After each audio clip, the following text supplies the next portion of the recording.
Olha só, tivemos uma notícia, né, muito triste essa semana, esses últimos tempos, falando do falecimento do prefeito de São Paulo, né, o Covas. Tivendo manifestações de políticos de todas as áreas, né, de todos os partidos. Comoveu muito porque ele era jovem, tinha um filho adolescente. Mas a doença dele, o câncer dele, também preocupou muita gente.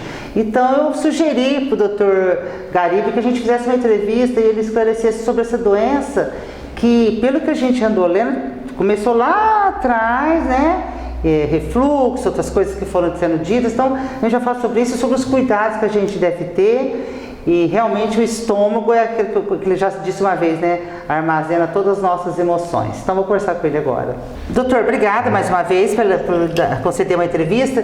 Eu queria, o senhor ficou sabendo de todas as causas da morte do Covas. O que o senhor achou? O senhor achou que ele podia ter cuidado antes? Queria que o senhor falasse um pouco no geral sobre isso. A gente lamenta muito, né? Uma pessoa muito jovem. E claro, a doença, sempre que nós diagnosticamos precocemente, as possibilidades terapêuticas da gente tratar com sucesso são muito maiores, né, do que quando a gente faz um diagnóstico tardio, né?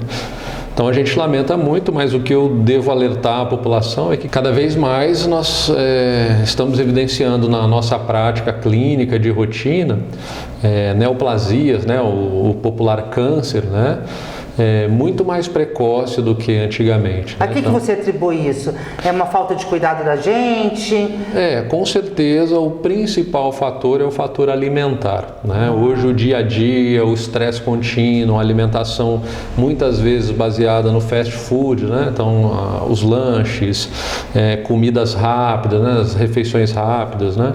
Consumo excessivo de álcool, consumo excessivo de refrigerantes, né? Todos esses são gatilhos e são maiores expoentes às neoplasias. Então, com certeza, esse é um dos fatores. Particularmente, fiquei meio assustado porque fala do refluxo, né? Que ele tinha um refluxo. Isso. A doença dele foi uma doença neoplásica, né? Cancerígena, na transição do esôfago com o estômago, né? Essa região em particular, naqueles pacientes suscetíveis ao refluxo, o que é o refluxo? É quando volta o suco gástrico ou eventualmente a bile para o esôfago. O esôfago ele não é preparado para receber esse refluxo, como o estômago é, né? Que é muito ácido. Isso, é muito ácido, né? E a parede do esôfago, a parede interna do esôfago, não tolera esse refluxo. Quando isso acontece, nós temos o que nós chamamos de esofagite, que é uma inflamação no esôfago. E essa esofagite de longa data, ela leva a uma doença que chama esôfago de Barrett, que é uma doença pré-cancerígena.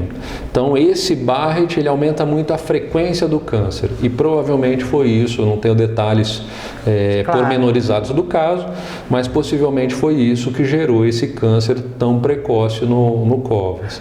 Ele era político, certo? Ele levava uma vida tumultuada, né? Mas quais os exames e quais as atenções que a gente deve ter com relação a isso? Só relembrando uma coisa, né? Provavelmente os gatilhos no caso dele, o que a gente deve alertar muito a população, um dos principais, né, dentre outros que nós sabemos, né, alcoolismo, sedentarismo, tabaco, a presença desse refluxo continuamente, né? Mas um dos principais fatores é a obesidade. Ele foi gordo, né? Isso, ele era um obeso previamente, né? E principalmente aquela obesidade visceral, né? Aquela obesidade que é só na barriga, que é só no abdômen. Então essa obesidade aumenta muito a pressão dentro da barriga e isso facilita o refluxo. Quer dizer, isso predispõe o paciente a ter um refluxo maior, né? E ele deixou de ser obeso por causa do câncer ou ele teve alguma... Não. Até onde eu sei, né, ele fez um tratamento para perder peso, né?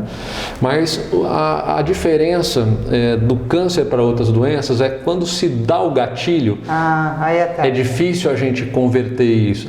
Então, assim, aquele paciente que fumou durante vários anos na vida, às vezes eu atendo aqui paciente, mas eu parei de fumar há 30 anos, mas fumou 10 anos lá atrás.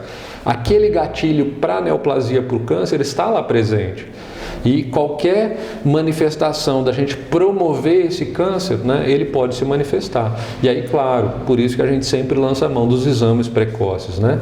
Pacientes que fazem de rotina, por exemplo, nesse caso de câncer, uma endoscopia, né, uma vigilância em cima desse refluxo, ou um tratamento desse refluxo, muitas vezes obtém sucesso no tratamento. E o dele não foi o caso, né? Ele já tinha uma lesão avançada, né? Com implantes dessa doença cancerígena em outros órgãos, né? Se eu não me engano, fígado, ossos, agora mais tardiamente. E aí realmente a medicina ainda não faz o milagre de resgatar um paciente desse. Agora, então a gente sempre chega num lugar comum, né? É a qualidade de vida. Sempre. E exames precoces, preventivos. A junção, né, de uma vida mais regrada, pouco álcool, isento de cigarro, de preferência isento também de álcool, mas a gente sabe que nem sempre é possível, né? Mas uma alimentação mais regrada, uma atividade física, né, associada aos exames precocemente, muitas vezes a gente consegue evitar o estágio final de uma doença cancerígena desse tipo. Então, na pauta do dia é qualidade de vida. Qualidade de vida. Bom, Michele, agora com você e telespectadores já viram então, né? Exame precoce, qualidade de vida e olhar para você mesmo, né? Amor próprio, bastante importante.